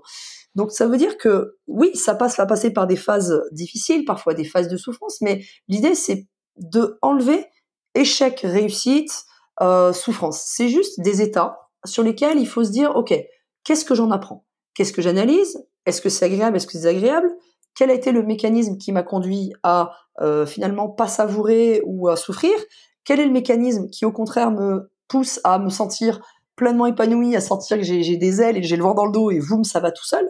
Donc l'idée, c'est plus vraiment ça. C'est de dire comment moi je me situe par rapport à ça. Et oui, ça passera par ces up and down, mais à côté de ça, il y a tellement des belles choses. On voit que c'est des individus très souvent qui ont une forme, qui sont doués, qui ont un truc hors norme. Et derrière, en fait, quand ils arrivent à bien combiner la chose, c'est pour ça que je pense que le travail avec un préparateur mental, en France, il est trop fait sur le fait de on va appeler le préparateur mental quand ça va plus. Quand l'athlète il est plus performant, il faut que le préparateur mental il aide l'athlète à être performant. C'est pas forcément le bon plan. Moi, je pense que ça se travaille depuis le plus jeune âge. On a des Tony Estanguet, des Teddy Riner qui disent qu'ils travaillent des préparateurs mentaux depuis qu'ils ont l'âge de 12, 13, 14 ans. Parce que ça fait partie de la composante de la performance et on sait que l'épanouissement de l'athlète est performant. Parce que quand je te disais j'étais pas très heureuse, ma carrière aurait pu s'arrêter. Hein. D'ailleurs, j'aurais jamais eu... moi, j'ai eu 14 ans de carrière internationale. Avant, évidemment, tu étais un peu dans l'antichambre des pros, donc tu étais déjà un peu dedans, tu es déjà bien dedans par des cursus de sport-études. Mais si j'étais restée comme ça, ma carrière, elle se serait arrêtée en 2005. Elle aurait été terminée en 2005 et finalement, j'ai arrêté en 2013. Donc, il y a une nécessité et peut-être parfois, il faut passer par des phases. Mais finalement, si tu regardes la vie même des gens qui sont pas athlètes de haut niveau, tout le monde passe par des phases des fois plus difficiles, plus compliquées. Et plus on va vers l'excellence, plus tout est mis en lumière. Des fois, je prends l'exemple d'une Clio et d'une Formule 1. Dans une Formule 1, tu rates ton virage de 3 degrés, t'es dans le mur. Au volant de ta Clio à 90 km/h, tu rates ton virage de 3 degrés, ça secoue un peu la voiture, mais tout va bien. Donc plus tu vas vers la haute performance, plus en effet tu vas avoir 2-3 vagues. Mais après, tu vas aussi vivre des choses hors normes. Moi, j'estime aussi que entre 16 ans et 22, 23 ans, j'ai quand même vécu des choses hors normes. Je garde des excellents souvenirs aussi, hein, bien sûr. Donc voilà, ça passe par ces phases-là et c'est pas grave. Et aujourd'hui, l'idée c'est de préparer les athlètes à ça. Les athlètes sont de plus en plus demandeurs de préparation mentale. J'ai été surprise, j'ai de plus en plus de demandes de jeunes. Je travaille très peu, je travaille essentiellement avec les sportifs professionnels. Mais j'ai de plus en plus de demandes de jeunes et à la base je voulais pas forcément trop, puis je me suis dit ouais mais si c'est peut-être donner une chance aussi à un jeune qui est déjà un petit peu dans ce cursus là de se préparer et voilà, donc c'est pour ça que j'ai accepté voilà sur un certain nombre de poules un pool de jeunes en fait sur lequel voilà on travaille parce que c'est bien qu'ils aient cette démarche là, c'est bien qu'ils aient cette démarche là ou que les parents l'aient aussi, c'est-à-dire que les parents sera conscience aussi de son détachement. Et c'est vrai qu'il y en a, c'est un petit peu sous couvert de leurs parents, mais au moins les parents ont eu cette démarche de dire c'est pas à nous de le faire. Et il y a des spécialistes pour ça. Et des fois, on voit des jeunes qui ont que 14-15 ans et limite c'est presque leur argent de poche qui mettent dans un préparateur mental. Donc on essaie de s'arranger un petit peu parce que voilà, je veux qu'ils puissent être à la fois acteurs, mais je veux que voilà, ils se soient pas contraignants pour eux. Donc voilà, c'est pour ça que j'ai tellement parlé que j'en ai oublié la question, mais oui, c'est le sport de haut niveau a ses exigences. Et là où il y a de l'exigence, il y a forcément une nécessité de, voilà, tout se voit très vite et c'est l'avantage. C'est l'avantage aussi parce qu'on peut vite corriger. Ouais. Et tu penses que c'est, vu qu'on parlait d'énéagramme un petit peu tout à l'heure, est-ce que tu penses justement que n'importe quel profil énéagramme ou n'importe quel type de personnalité peut devenir athlète de haut niveau? C'est quand même une dimension à vouloir l'esprit de compétition, une dimension à la résilience, à la détermination, tu vois, qui correspond pas à tout le monde, tu vois. Je pose une question en l'air, tu vois, j'avais pas du tout prévu de la poser, mais Ouais, bien sûr. je serais curieux d'avoir ton avis, et toi qui connais bien ces différents sujets-là. Oui, alors tous les profils peuvent être champions olympiques ou champions du monde ou athlètes de haut niveau. Tous les profils, Ouais. parce qu'en fait, un profil qui est ce qu'on appelle la maturité, il arrive à avoir les bonnes intégrations, les bonnes désintégrations en allant piocher dans chacun des profils ce qui Mmh. va le nourrir. Ensuite, ok, être compétiteur bourrin, ça a ses avantages, ça a ses inconvénients. Je vais prendre un exemple d'un profil 5, calme, analytique, sachant, savant, ça a ses avantages, ça a ses inconvénients, mais ça peut créer de la haute performance. Ça peut créer Bien vraiment de sûr. la haute performance. Et quand tu t'amuses un petit peu à observer certains profils, oui, quoi qu'il en soit, il y a cette envie de réussir, mais c'est pas parce que t'es un œuf médiateur, par exemple, que t'as pas envie de réussir dans la vie. Ça n'a rien à Bien voir. sûr. Tu peux être une pièce motrice dans un vestiaire, tu peux être un capitaine d'une grande équipe, et au contraire être capable de prendre les meilleures décisions sur le terrain parce que voilà, les gens s'enflamment pas. Je travaille avec le centre de formation de Clermont Foot et de l'ASM, et on avait travaillé un petit peu c'était avec 3 joueurs avec qui on avait travaillé sur les profils psycho-émotionnels parce qu'ils jouaient à des postes complémentaires. Et Ouais. on s'était amusé, on avait fait un jeu et je te laisse imaginer des rugbyman. Et il y en a un qui avait un profil et l'autre lui dit mais t'es une tapette en fait, c'est tapette ton profil. Et en fait il y a pas de bon ou de mauvais profil. Voilà, c'est venu mais toi t'es un goujat avec ton profil. Enfin, il s'était amusé à se chambrer par rapport à ça. Et quoi qu'il en soit, il n'y en a pas un qui est moins performant ou plus performant. C'est juste que chacun a une méthodologie d'optimisation de la performance qui va être très différent. Certains vont être plus émotionnels, d'autres plus intuitifs, d'autres plus intellectuels. On a les trois en nous, mais avec des jauges très différentes. Et en fait, ça veut dire qu'il va y avoir des consignes différentes. Pour donner Ouais. cet exemple qui est assez drôle, je prends ces 2 joueurs. C'est sûr que si je travaille avec l'un en lui disant le dialogue de l'autre, il va y avoir totalement une contre-performance, totalement. Donc Mmh.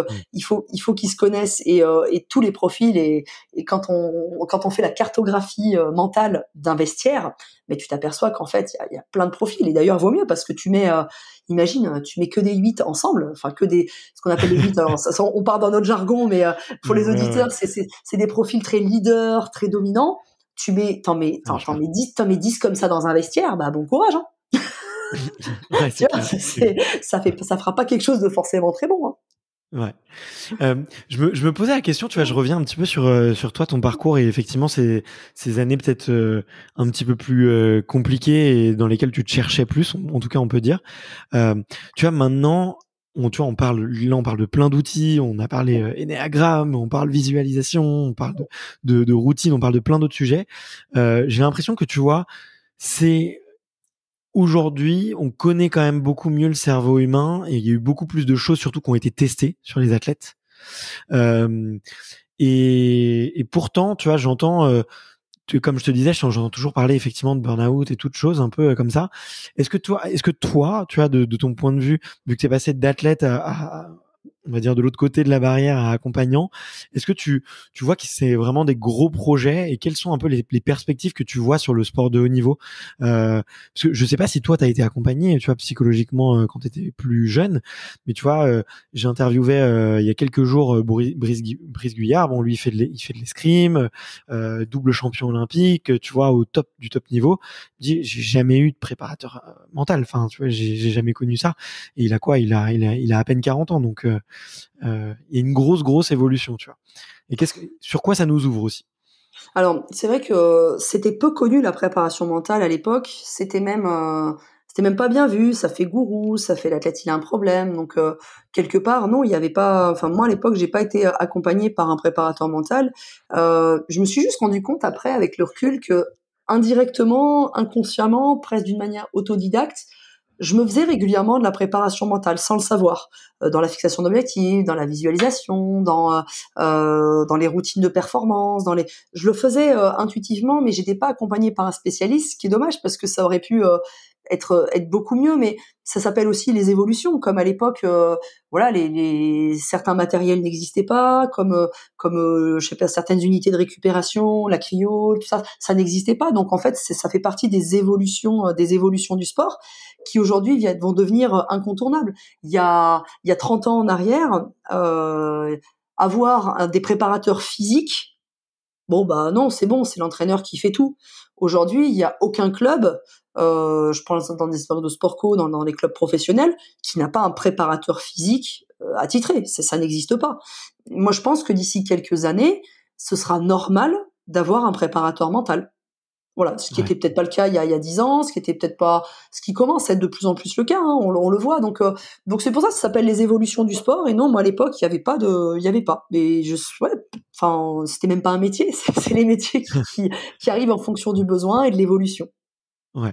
Et est-ce que tu es d'accord, tu vois, avec ce postulat que j'entendais un grand coach dire que physiquement, on a fait énormément de recherches sur le corps humain et qu'on a quand même fait aujourd'hui, on aurait accumulé soi-disant 99% du savoir qu'on peut avoir un peu sur la prépa physique, la récupération, et qu'aujourd'hui la grosse découverte et le gros levier de progression, c'est le mental, et que du coup il va peut-être sûrement y avoir beaucoup de changements de performance, enfin d'évolution dans la performance grâce à ça, tu vois. Est-ce que toi c'est quelque chose que tu partages? Ouais, je rejoins à 100%. C'était aussi Olivier Crumbles qui disait, qui est entraîneur de l'équipe de France de hand en féminin. Il Ouais. disait au XXIe siècle, le sport sera mental, parce que c'est vrai que en termes de physiologie pure de l'entraînement, je veux dire, les méthodes, elles sont encore un peu à affiner, elles sont encore un petit peu à peaufiner, mais je veux dire, les gros fondamentaux sont posés, la VMA, le seuil, voilà, c'est sur ça. D'un point de vue tactique, aujourd'hui, on peut pas réinventer la roue non plus. Il y a des tactiques, on essaie d'affiner, on fait la vidéo, on travaille. Il y a des équipes qui travaillent sur la vidéo, de tactique, de tactique. D'un point de vue technique, en coureur à pied, la foulée parfaite, bon bah, elle est travaillée, on sait ce qu'il faut faire. Donc ça veut dire qu'en gros, les deux grandes unités qui restent, on le voit, c'est au niveau de l'unité de récupération, apparemment, au niveau cellulaire, il y a moyen de rebooster encore un petit peu au niveau cellulaire. Aussi, il y a les principes de micronutrition, il y a tout ce principe-là, en restant dans des bonnes règles éthiques, bien sûr, mais voilà. Et ensuite, il y a l'aspect mental. L'aspect mental, il est tellement peu exploité, il y a encore tellement à faire, et j'ai l'impression que c'est tellement sans limite. C'est sans limite parce que c'est tellement du sur-mesure athlète par athlète, et Ouais. l'athlète évoluant, ça veut dire que les techniques mentales évoluent aussi avec lui. Ça veut dire que ce qui marchait mentalement sur un athlète quand il avait il y a 4-5 ans, ce même athlète qui a pris de la bouteille, qui a pris de l'expérience, qui a pris ça va être différent. Il va falloir qu'il fasse évoluer sa boîte à outils, son appréhension de compétition. Ça veut dire que tout ça va devoir évoluer. Un exemple tout bête. Un athlète on a un travail avec un vététiste sur le fait, disait, il arrivait en fait, c'était le petit junior, il arrivait en outsider, il est arrivé sur les coupes du monde en senior. Quelque part, Ouais. c'était le rookie, l'insouciance, c'est-à-dire que c'est l'outsider. Personne l'attend, boum, il fait une super saison, nickel. Ok. L'année d'après, il peut pas se remettre dans la peau du rookie, de l'outsider, de personne l'attend puisque tout le monde l'attend. Donc ça Bien veut sûr. dire que mentalement, il va falloir qu'il fasse évoluer sa carte mentale. On est passé de oublie que t'as aucune chance, vas-y fonce, t'es un jeune, sur un malentendu, ça va passer, à la Jean-Claude Duss, à Ouais. là maintenant, tout le monde veut ta peau. Ouais. Donc ça veut dire qu'en gros, même s'il se dit ok, je vais dans l'insouciance, on va garder ces mots-clés-là, mais c'est plus pareil. Donc on est obligé de le faire évoluer. On est obligé de faire évoluer ça. Un athlète qui, pareil, se bat toute une Olympiade pour avoir sa médaille olympique. Ok, il a sa médaille olympique. Ok. Ah bah et maintenant, bah ça va être quoi mon objectif?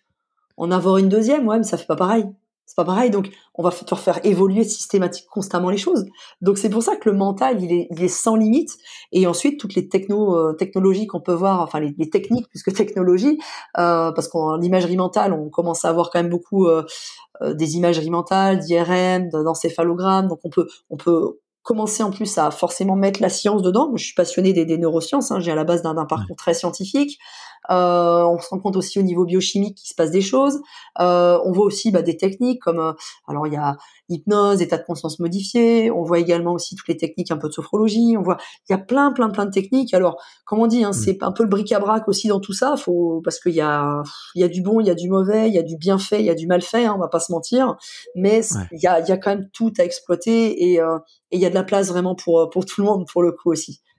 Ouais, c'est vrai.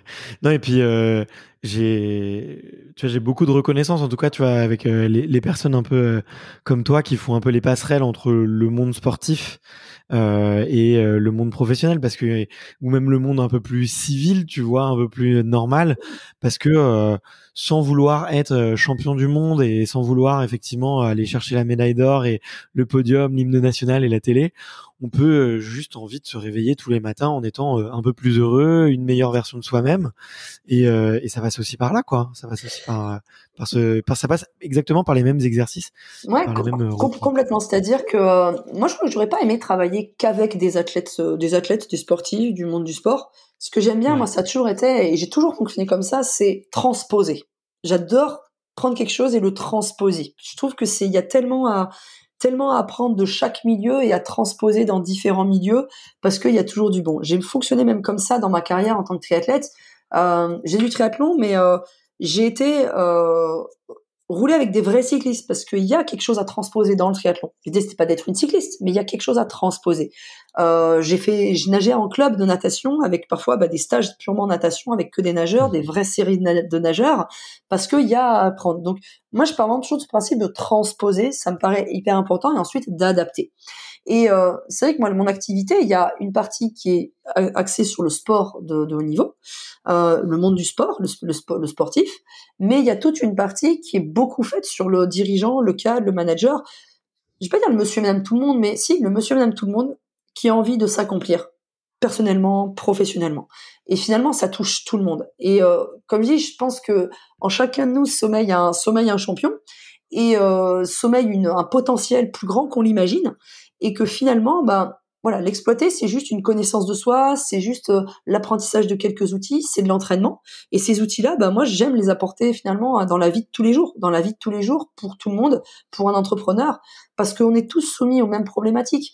Un sportif de haut niveau, un dirigeant, une mère de famille, un entrepreneur, un cadre, un manager, un salarié, il est soumis à devoir se fixer des objectifs, à mettre de la clarté et de la connaissance sur lui-même. Il est amené à mettre en place, alors on appelle ça routine de performance dans le sport, mais des processus qui vont l'aider à atteindre ses objectifs. Il doit apprendre à se concentrer, il doit apprendre à gérer son stress, ses émotions, il doit être capable de prendre des décisions, finalement, c'est les mêmes outils de la préparation mentale du sport à transposer. Et les exercices, ça peut être exactement les mêmes.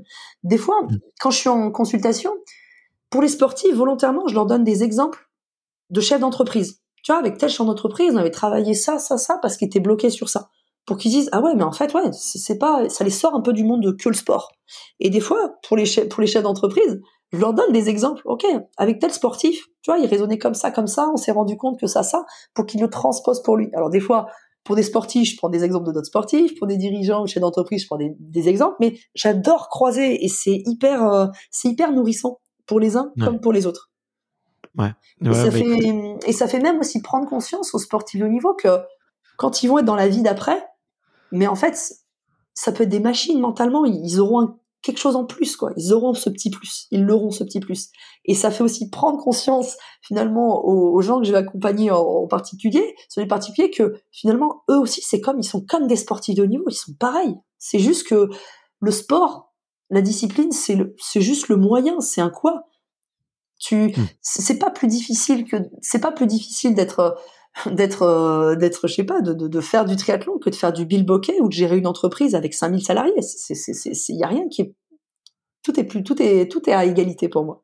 Ok. Et peut-être du coup, ouais, question là sur ton activité, tu t'accompagnes autant de sportifs que de chefs d'entreprise? Alors, c'est toujours à l'approche des jeux ou loin des jeux. Ouais. Euh, mais Après les jeux, du coup. juste après les jeux, remarque, j'étais surprise parce qu'il y a beaucoup de demandes maintenant aujourd'hui, même à l'issue des jeux. Ouais. Ça veut dire qu'en gros, les gens commencent à comprendre que voilà, Paris 2024, c'est maintenant que ça commence, quoi. C'est que ça commence maintenant, surtout qu'en plus, il y a une année de moins par rapport aux Olympiades classiques. Et ensuite, ouais, je veux dire que j'ai quasiment moitié-moitié. J'ai quasiment moitié-moitié en termes d'accompagnement individuel. Et après, ce que je fais beaucoup, un des cœurs de mon activité, c'est aussi tout ce qui est les formations, les séminaires et les conférences au sein des entreprises. Ouais. Où là, finalement, j'apporte finalement les outils de la préparation mentale sur des formations ou des conférences au sein des entreprises. Mais on va dire que sur la partie purement accompagnement, on est quasiment sur du moitié-moitié, ouais. Ok, super intéressant et super intéressant. Et le je voulais bon je fais un petit peu une transition pas très habile, mais je voulais quand même en parler avec toi et et aborder ce sujet. C'était la fin de ta carrière qui t'a poussé à avoir une reconversion assez brutale, on va dire. Euh, Puisque alors il me semble que c'était en 2013, dis-moi si je me trompe, mais on t'apprend un petit peu après un accident que tu as une tumeur au cerveau, c'est bien ça? Ouais, exact. Alors, c'était le 31 août 2013. Donc, tu vois, c'est les Ouais. 1 et les 3, décidément, donc qui sont 2 chiffres que j'aime bien pourtant. Mais, Ok. mais dans l'idée, en fait, voilà, bah, c'est vrai. Alors, déjà, ce que j'aime bien revenir toujours, c'est quand j'ai signé mon premier contrat professionnel, il y a une question qui m'est de suite venue, c'est ça s'arrête comment une carrière? Ouais. T'arrêtes comment? C'est est-ce qu'un jour on te dit bah vas-y, t'es nul, arrête quoi?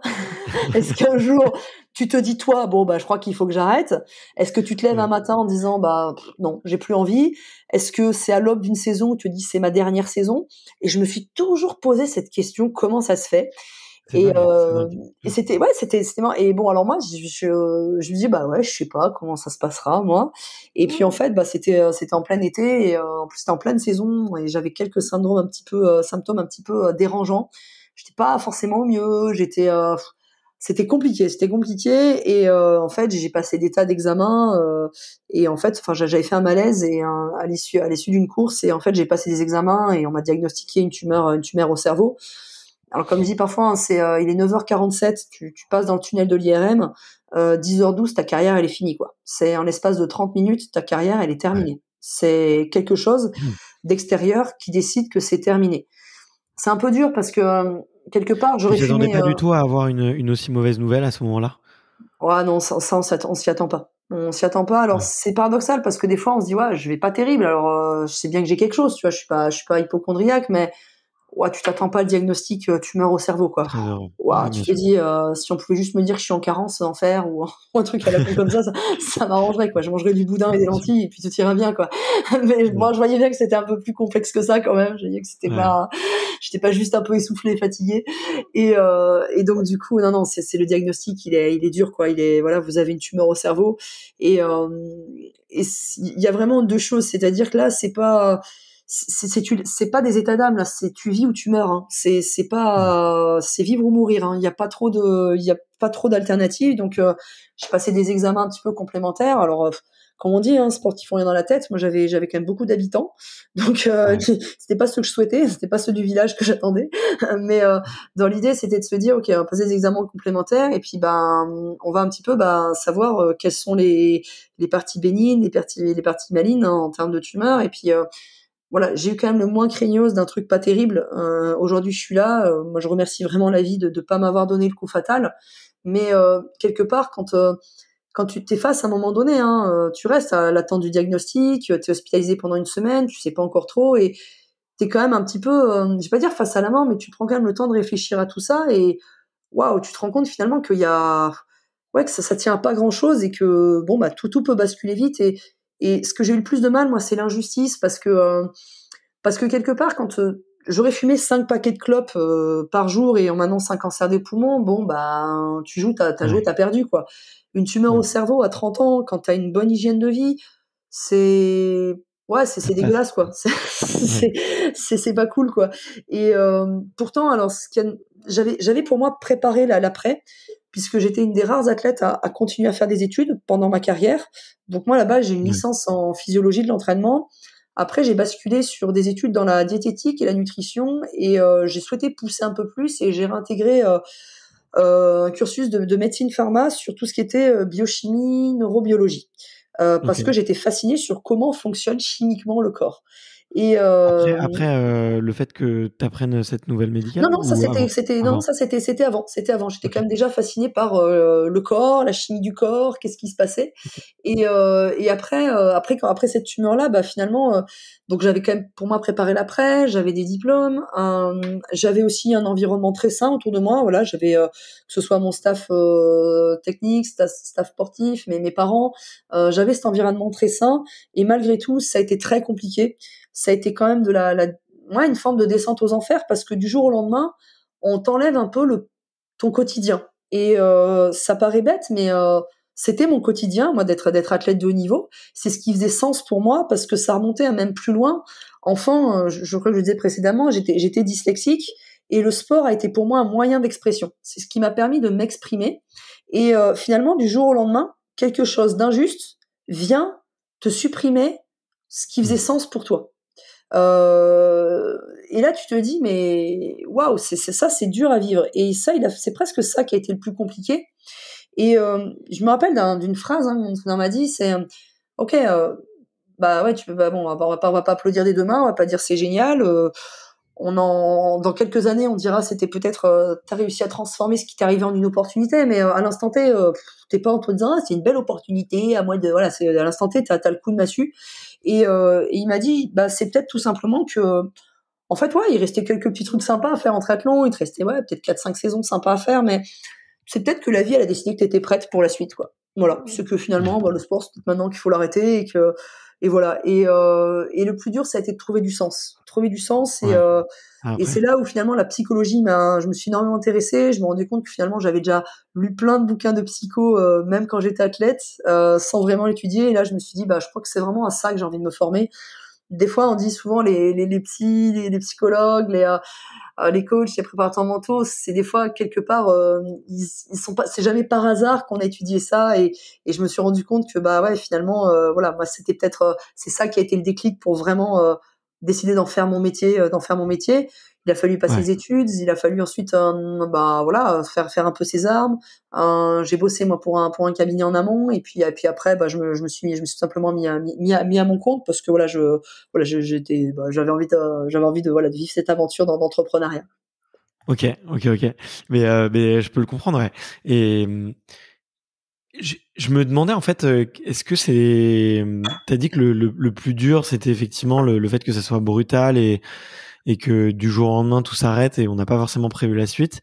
Et je me suis posé la question du regard des gens aussi, puisque bah au début, enfin avant, t'es le centre d'attention un peu de tout le monde, t'es une athlète de haut niveau, comme tu le dis, vous êtes très accompagné dans le but de gagner, d'avoir la médaille et tout. Et on vous voit un peu aussi comme invincible de la part des yeux du public, de la part de vos yeux, enfin aux yeux de des accompagnants aussi.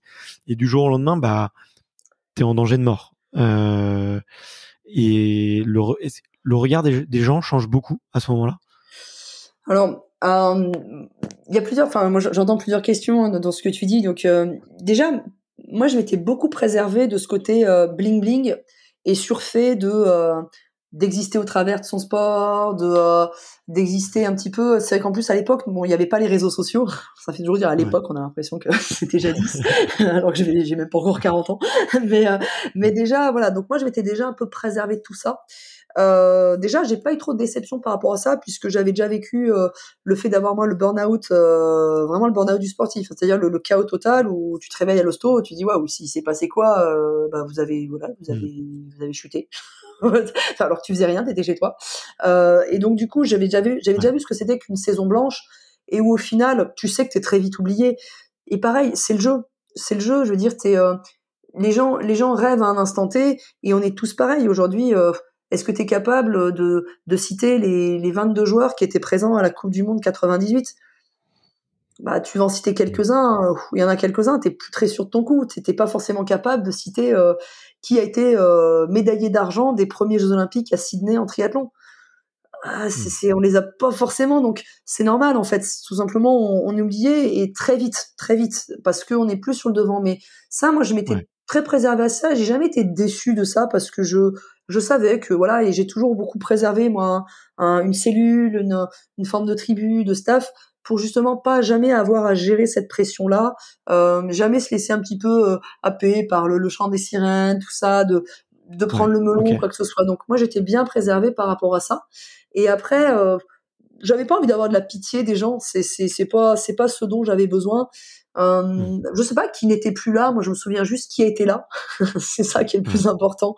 Et c'est assez paradoxal parce que au moment où t'as la thune, tout le monde a a peur pour toi. Enfin, quand je dis tout le monde, c'est les gens proches, hein, les autres personnes. Bon, bah oui, les gens leur montrent de l'empathie, donc ils sont tristes pour toi, mais les gens, en fait, ton entourage a peur, ils ont peur, ils se disent, waouh. Et moi, à ce moment-là, quand on m'a annoncé tous les traitements qu'il y avait à faire, j'étais un petit peu encore câblée en me disant, bah, ok, faire comme dans le sport, c'est juste une compète avec des échéances.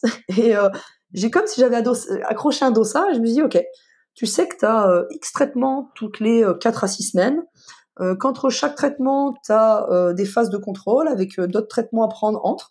Et finalement, ben, boum, c'était dans cette routine-là. Et là où l'entourage, voilà, stresse pour toi, bah, toi, tu dis non, mais enfin, ça va, non, ça va pas, mais finalement, voilà, t'es dans l'action. Et le plus dur, ça a été quand, au mois d'avril, donc 8-9 mois plus tard, les médecins m'ont dit, bah, ok, voilà, alors vous êtes guéri, enfin partiellement, puisque votre tumeur, on peut pas prendre le risque de l'opérer, vous l'avez en vous, vous resterez, voilà, donc j'ai une boule dans le cerveau, c'est voilà, au quotidien. Vous allez avoir quelques séquelles, voilà, donc bon, des séquelles, j'en ai, mais voilà, on peut tout à fait vivre avec, ça me gêne pas du tout dans mon quotidien. Et voilà, vous êtes tiré d'affaire, vous aurez juste un contrôle tous les 6 mois et puis ensuite tous les 1 an pour vérifier ça. Et finalement, bah ouf, voilà, ça y est, vous pouvez sourire à la vie. Et là, moi, ça a été horrible. Là où finalement tout ton entourage te fait limite, tu nous as fait peur, hein, limite sur ça. Toi, tu te dis, et maintenant quoi. Et maintenant, et maintenant quoi. Ouais. Et ben, qu'est-ce qui va me refaire vibrer?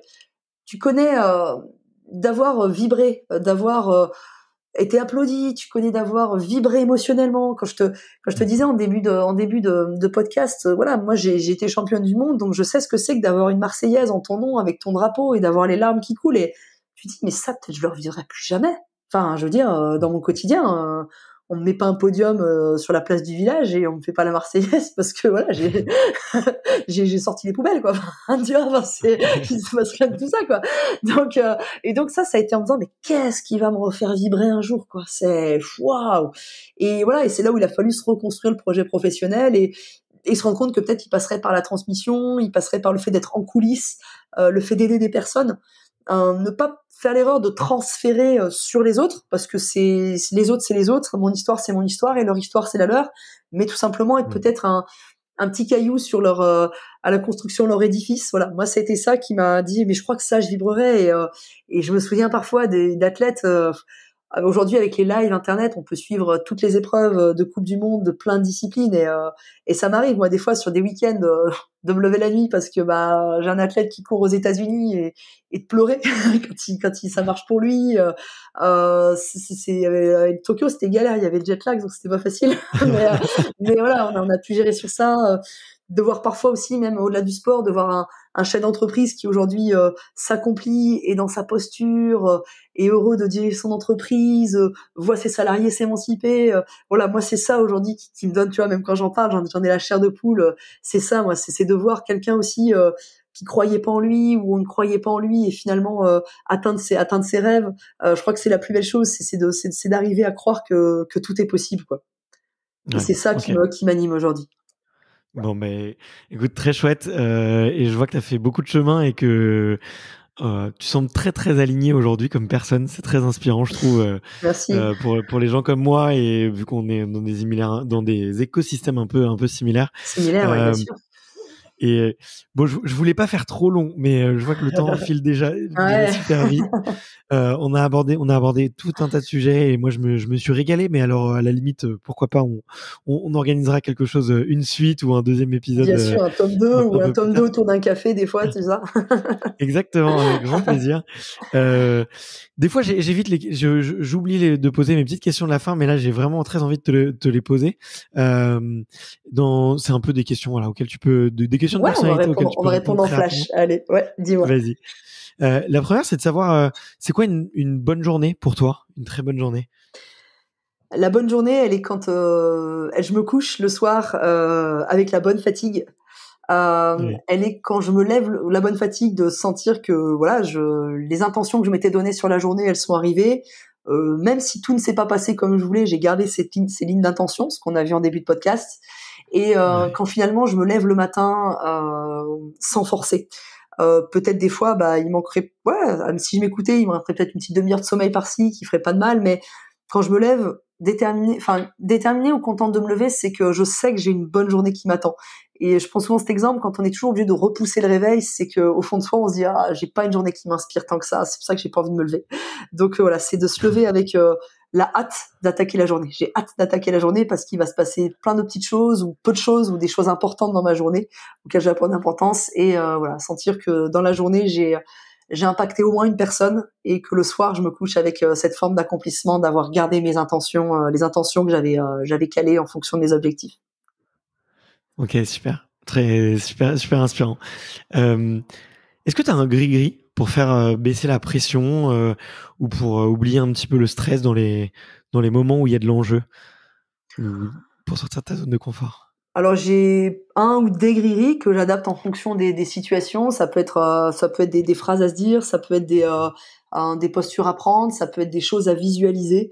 J'ai pas un grille en particulier. Voilà, je suis pas dépendante d'un grille. J'ai plein de Ouais. petits outils et je sais que j'adapte en fonction d'eux. Mais l'idée c'est que j'anticipe aussi pour jamais me faire submerger. Ok. Tu peux citer un ou deux exercices ou deux petits outils que tu utilises de temps en temps? Moi, je suis très visuelle, donc j'utilise la visualisation et c'est de la visualisation. Alors, soit j'ai visualisé un état mental dans lequel j'ai envie de me sentir. Donc, si par exemple j'ai envie de me sentir dans un état très relâché, bah des fois, voilà, j'en sais rien. Je peux imaginer un petit cochon qui danse, ou je peux imaginer aussi un souvenir de vie que je peux avoir avec mes filles où on avait pris un fou rire. Et ça va me remettre dans une énergie où j'ai envie de me marrer, donc je peux prendre des fous rires dans ma voiture toute seule. Ou alors après, de me recabler sur le moment présent et en me disant, ok, qu'est-ce que là j'ai à faire là maintenant en fait, parce que ce que tu es en train de projeter, c'est pas bon.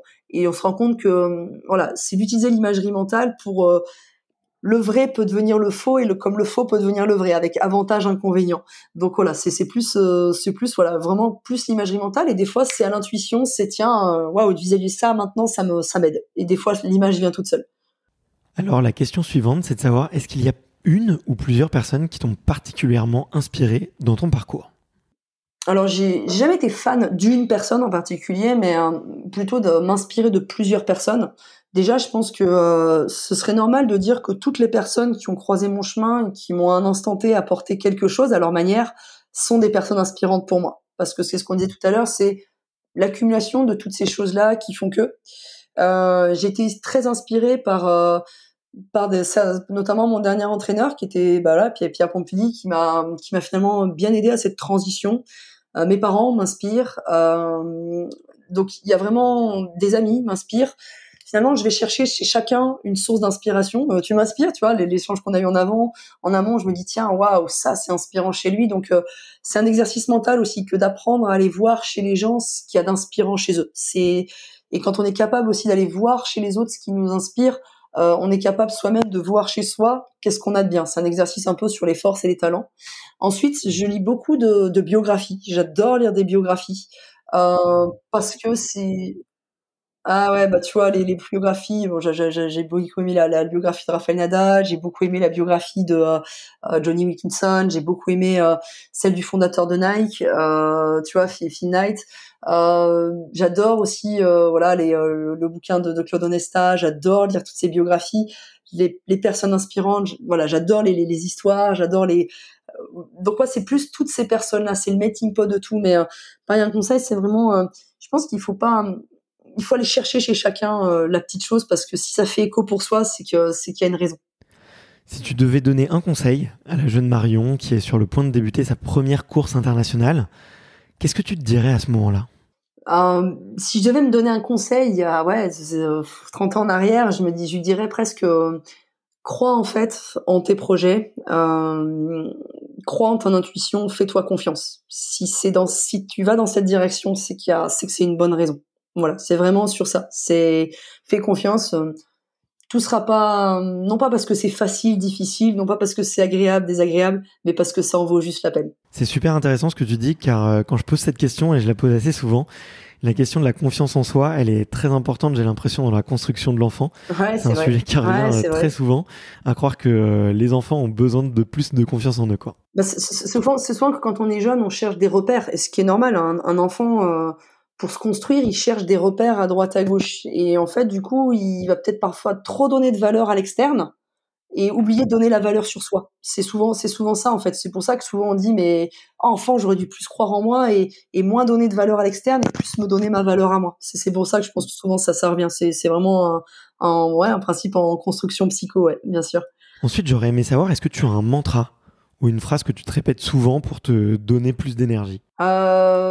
Il n'y a pas forcément une phrase, c'est moi j'ai un bouquin, alors ce qui est curieux, c'est avec des citations, et en fait chaque matin j'ouvre une citation, je lis la citation et je me dis cette citation elle est arrivée par hasard dans ta tête, ça veut dire qu'en gros aujourd'hui il faut que tu en fasses quelque chose, rien n'est hasard, donc ça veut dire qu'il faut que tu en fasses quelque chose. Et celle de ce matin, en plus elle est archi connue, c'est la citation de Mark Twain, c'est ils ne savaient pas que c'était impossible alors ils l'ont fait. Et voilà, et chaque matin, je laisse un peu le hasard décider de cette citation. Et enfin, la toute dernière question que je pose, c'est un peu comme un passage de micro, c'est de savoir quelle est la prochaine personne que tu aimerais écouter pour un prochain épisode du podcast Extraterrien. Waouh, je l'avais pas lu, ça, la question. Alors, je vais faire un espèce de truc bottage en touche. Je crois que c'est alors, attends, on va encore plus rigoler, tiens. Je crois que toute personne qui, à un moment donné, s'accroche à un rêve et va au bout. Je pense que c'est de pas oublier aussi des gens qui sont tombés dans les oubliettes ou dans les coulisses. À les intéresser aux gens aussi qui ont raté. Parce que rater entre guillemets, parce que ça veut dire que quelqu'un qui a raté, il a dû recommencer. Ça n'a jamais été facile, donc il a dû rater. Et si on rebondit sur ce qu'il y a avant, c'est la prochaine personne que tu rencontres par hasard et qui te fait un effet waouh, cette personne il faut que je l'aie. Après je t'aurais bien dit Steve Jobs, mais ça va être compliqué quoi. Ça va être compliqué. Ouais, c'était plus par rapport à l'entrepreneuriat, la philosophie de vie. Il a eu une maladie aussi. Voilà, je pense que c'était plus dans cette optique-là. Ouais, ouais, ouais. Et après, ouais, dans le monde du sport, ce qui peut être, enfin, peut-être intéressant, c'est tiens, allez, je te donne Claude Onesta. Allez, un entraîneur ou Olivier Crumbles, ou voilà, des coachs, des coachs qui sont là depuis des années et qui, voilà. Écoute, merci beaucoup d'avoir participé. J'ai vraiment passé un excellent moment et j'ai pris beaucoup de plaisir à avoir cette conversation. Ouais, c'était sache super. que ton parcours m'inspire beaucoup et dans ma reconversion notamment. Et j'espère qu'il en a inspiré le plus grand nombre également. Donc j'ai hâte de voir ce que tu prépares pour la suite et je suivrai ça de très près. Et avec grand plaisir, et puis voilà, au plaisir aussi d'échanger de manière informelle aussi sur plein de projets dont on a parlé en coulisses, donc avec grand plaisir. Merci en tout cas d'avoir pensé à moi. Je sais pas si j'avais été citée par quelqu'un en amont sur un podcast, mais en tout cas merci d'avoir voilà, contribué à l'aventure Extraterrien. Et pour la petite histoire, oui, tu avais été cité par plusieurs auditeurs, donc je leur enverrai un petit message pour les remercier. Ah ok. Et voilà, tu me donneras les noms, comme ça je les remercierai parce que c'est grâce à eux finalement. Oui, merci infiniment et à très vite pour de prochaines aventures. Merci, et bonne aventure et on se recroisera forcément, c'est sûr. Merci Bart, ciao. Ciao. Merci d'avoir écouté cet épisode jusqu'au bout. Si vous êtes encore là, c'est sûrement que l'épisode vous a plu, donc n'hésitez pas à le faire savoir autour de vous et à vous abonner pour ne louper aucun épisode. J'ai mis tous les liens dans la description, donc n'hésitez pas à y jeter un coup d'œil. Et sinon, moi je vous dis à la semaine prochaine pour une prochaine interview. Ciao!